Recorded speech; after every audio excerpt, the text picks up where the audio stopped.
Have you ever wondered why the cost of education in India is so high? Today, we'll delve into this pressing issue and explore some possible solutions. India, home to a population of over 1 billion, faces an immense challenge when it comes to education. One of the major stumbling blocks is the high cost of schooling and higher education.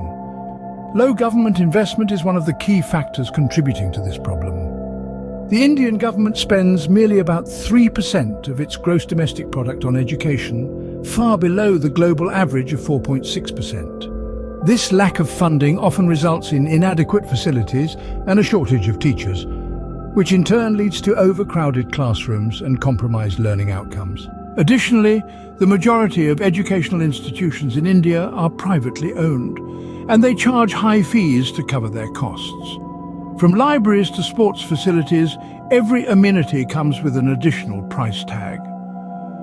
The cost of building and maintaining educational infrastructure such as classrooms, laboratories and libraries is also a significant factor that drives up the cost of education. Moreover, with a burgeoning population and a high demand for education, schools and colleges are often in a position to hike their fees, making education even more unaffordable for many.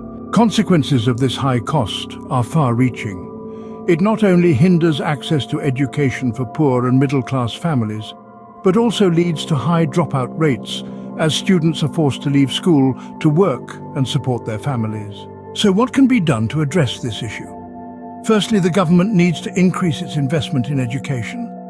By allocating at least 4.6% of GDP towards education, schools can be built, more teachers can be hired, and free or subsidized education can be provided to those who cannot afford it. Secondly, improving the efficiency of government spending is crucial.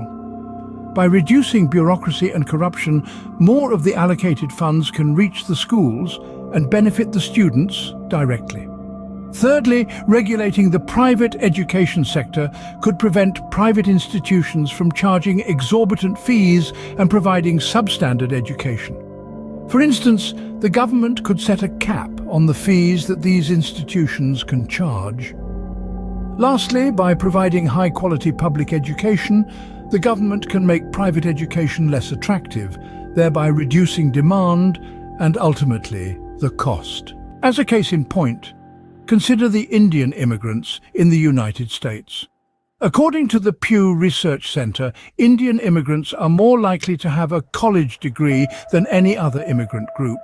This indicates the value that Indians place on education and their willingness to invest in it. The cost of education in India is indeed a daunting issue.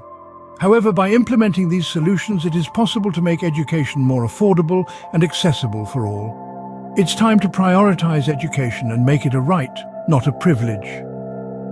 Remember to share this video and subscribe for more insightful content. Thank you for joining us today.